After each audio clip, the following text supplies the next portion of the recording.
सरदार वल्लभ भाई पटेल की मूर्ति के अनावरण करने के लिए भारतीय जनता पार्टी के प्रदेश अध्यक्ष स्वतंत्र देव सिंह का हुआ ललितपुर के विरधा में आगमन। जी आपको बता दें कि प्रदेश अध्यक्ष ने बताया कि खंड खंड भारत को एक माला में पिरोने वाले लौह पुरुष सरदार वल्लभ भाई पटेल की मूर्ति का विरधा में किया अनावरण। हजारों की संख्या में लोगों ने विशाल मूर्ति के अनावरण के अवसर पर लिया भाग। प्रदेश अध्यक्ष स्वतंत्र देव सिंह ने सर्वप्रथम हवन मूर्ति के समक्ष हवन पूजन करके माल्यार्पण कर स्वतंत्र देव सिंह ने आमजन सभा को संबोधित करते हुए बताया कि सरदार वल्लभ भाई पटेल देश के सच्चे जननायक थे। वह एक प्रथम प्रधानमंत्री देश के रहे होते तो आज देश कहीं और होता। इसके बाद प्रदेश अध्यक्ष ने भाजपा सरकार की तमाम उपलब्धियों को गिनाते हुए लोगों से पार्टी की नीतियों को अपनाने की बात कही और साथ ही उन्होंने कहा कि भारतीय जनता पार्टी हमेशा किसान हित और देश हित जनहित में रही है और हमेशा रहेगी। ललितपुर से राम कुमार पटेल की रिपोर्ट। इस भारत माँ के लिए लड़ते हैं, भारत माँ के लिए मिटते हैं। सरदार पटेल यदि प्रधानमंत्री हो गए होते मित्रों, देश का नक्शा कुछ और होता। यदि पहले प्रधानमंत्री हो जाते तो समस्या न होती। कांग्रेस ने भी कभी सम्मान नहीं दिया मित्रों। यदि कांग्रेस उनके विचारों का सम्मान दिया होता, आज गांव गरीब किसान खुशहाल होता। क्योंकि किसानों ने को अंग्रेजों ने लूटा, मंगों ने लूटा। देश की आजादी बाद काले अंग्रेजों ने, गोरे अंग्रेजों ने। इसलिए देश की एकता और अखंडता मित्र।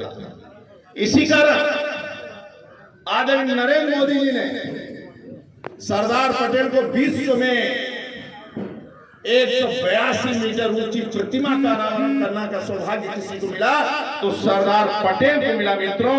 और विश्व की सबसे ऊंची प्रतिमा, उनका गौरवशाली इतिहास रहा है। उसने उनके गौरव फौलाद का मिसाल था, एकता का सपना, उस भारत के लाल का वल्लभ भाई पटेल शेर क्रांति की मसाला। ऐसे थे सरदार वल्लभ भाई। एक किसान परिवार में जन्म लिया गया, लेकिन राष्ट्र की एकता अखंडता के प्रतीक नहीं। सरदार पटेल ने ऐसा जीवन रहा कि आजादी के पहले भी उन्होंने संघर्ष किया और आजादी के बाद भी संघर्ष किया। सभी नेता देश की आजादी के बाद, देश के कुछ नेता अपने स्वार्थ के लिए राजनीति कर रहे थे। उस समय सरदार पटेल राष्ट्र की एकता अखंडता को एक सूत्र में बांधने और पिरोने का काम कर रहे थे। वह सुख के लिए नहीं भाग रहे थे, क्योंकि राष्ट्र की एकता कैसे कायम रहेगी, अखंडता कैसे कायम रहेगी, उसके लिए भाग रहे थे।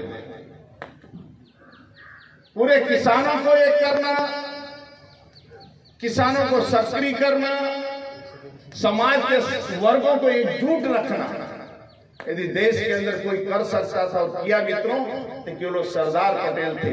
उनकी दृढ़ इच्छा थी और संकल्प शक्ति थी, जिसके कारण 565 रियासतें एक साथ एक ही मिली, नहीं तो हो नहीं सकती।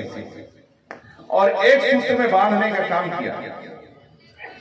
सरदार पटेल भारत के निर्माण के लिए प्रतिबद्ध थे। आजादी के बाद भारत के टुकड़े टुकड़े हो गए, लेकिन आज जो नक्शा दिखाई दे रहा है भारत का, जैसा है वैसा ही सरदार पटेल बना कर गए, नहीं तो टुकड़ों में बट गए, कोई कर नहीं सकता। 1953 की बात है। युगोस्लाविया का राष्ट्रपति मार्शल टिटो हिंदुस्तान आया। जब घूमकर वापस जाने लगा तो एक पत्रकार ने क्वेश्चन किया कि मार्शल टिटो से पूछा, आपको आश्चर्यजनक हिंदुस्तान में क्या लगा? बोले, हिंदुस्तान में मुझे ये कहीं कहीं दिखाई दिया, एक बूंद खून जमीन पर नहीं गिरा, फिर भी पूरा राष्ट्र एक हो गया और सभी रियासतें हिंदुस्तान में विलय कर दी और एक बूंद भी धरती पर खून नहीं गया। ऐसे सरदार, ऐसे सरदार। अपने लोकप्रिय सांसद रही है, प्रदेश के महामंत्री, वर्तमान में बुंदेलखंड की प्रभारी ऐसे प्रियंका रावत जी, इस राज्य के योगी सरकार के कैबिनेट में मंत्री आदरणीय मनोहर पंत जी आज के कार्यक्रम की अध्यक्षता कर रहे हैं। रंजन जी, आदरणीय देवेंद्र सिंह जी, आदरणीय प्रेम जी,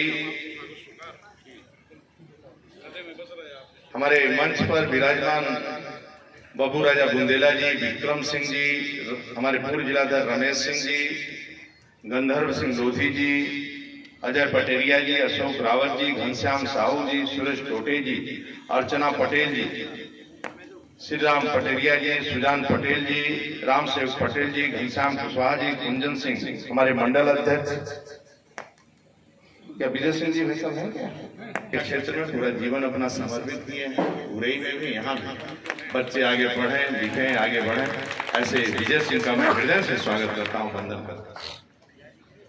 मैं देख रहा था जब प्रियंका जी का नाम लिया गया तो मैं देखा महिलाएं बहुत कस के ताली बजा रही हैं।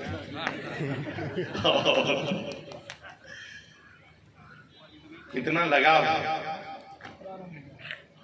वास्तव में मैं उत्तर प्रदेश के ऐतिहासिक धार्मिक जनता ललितपुर के सम्मानित माताएं बहनों का, जनता जनार्दन का मैं प्रदेश अध्यक्ष के नाते शीश झुकाकर आप सबको प्रणाम करता हूं, आपको नमन करता हूं, आपका स्वागत करता हूं। जब जब किसी विदेशी ताकत भारत मां के टुकड़े करने को सोचता है तब कोई न कोई बुंदेलखंड धरती से वीरों और वीरांगनाओं ने हमेशा तलवार निकाला है और भारत मां को सुरक्षित रखा है और भारत मां के लिए बलिदान दिया है। आज ऐसे शक्तिशाली भूमि पर एक शक्तिशाली के नेता का प्रतिमा का अनावरण करने का मुझे सौभाग्य मिला है। इस धरती को नमन करता हूं जो नेता अपना पूरा जीवन देश के लिए समर्पित कर दिया। चट्टान की तरह था, चट्टान की तरह था जिनका हौसला कमाल था। हिम्मत करने वालों का इरादा कभी अधूरा नहीं होता। जिस इंसान के अच्छे होते हैं कर्म, उनके जीवन में कभी अंधेरा इन्हीं शब्दों के साथ में माननीय प्रदेश अध्यक्ष जी का मैं हृदय की गहराई से बहुत बहुत धन्यवाद करती हूँ कि इतने व्यस्तम समय में से हमारे लिए कानपुर बुंदेलखंड के लिए और खास तौर से वृद्धा के लिए थोड़ा सा समय निकालकर हम सबके बीच में आए। हृदय की गहराई से मैं धन्यवाद करती हूँ। मंच पर विराजमान, जो कि सबका नाम लेते हुए थोड़ा लंबा हो जाएगा, माननीय प्रदेश अध्यक्ष जी का कार्यकारिणी का कार्यक्रम लगा हुआ है कानपुर बुंदेलखंड का, तो सभी का इस मंच पर विराजमान सम्मानित वरिष्ठ गणों का, समस्त पदाधिकारी गणों का, सामने बैठी हुई समस्त भाई बंधु का, मातृशक्ति का, युवा शक्ति का, प्यारे बच्चों का, पत्रकार भाइयों का और संगीतकार जो हमारे यहाँ पर लोकगीत के लिए यहाँ पर उपस्थित हुए हैं, उनका भी खास तौर से हृदय की गहराई से बहुत बहुत स्वागत, वंदन, अभिनंदन करती हूँ। ज्यादा कुछ नहीं कहना चाहती। जिस प्रकार से हमारा देश जब खंड खंड में बटा था और उस खंड खंड को एक करने के लिए सरदार वल्लभ भाई पटेल जी ने जिस प्रकार से अंतर्मन से होकर टुकड़ों में बटे हुए देश को जब एक करने का जब काम किया, इसीलिए सरदार की उपाधि उनको दी गई। तो मैं चाहती हूँ जोरदार यहाँ से बोला जाए, सरदार पटेल। सब लोग हाथ उठाकर, दोनों हाथ उठाकर बजरंगबली की मुट्ठी की ताकत के साथ में जरा बोलिएगा, सरदार पटेल, सरदार पटेल। इन्हीं शब्दों के साथ में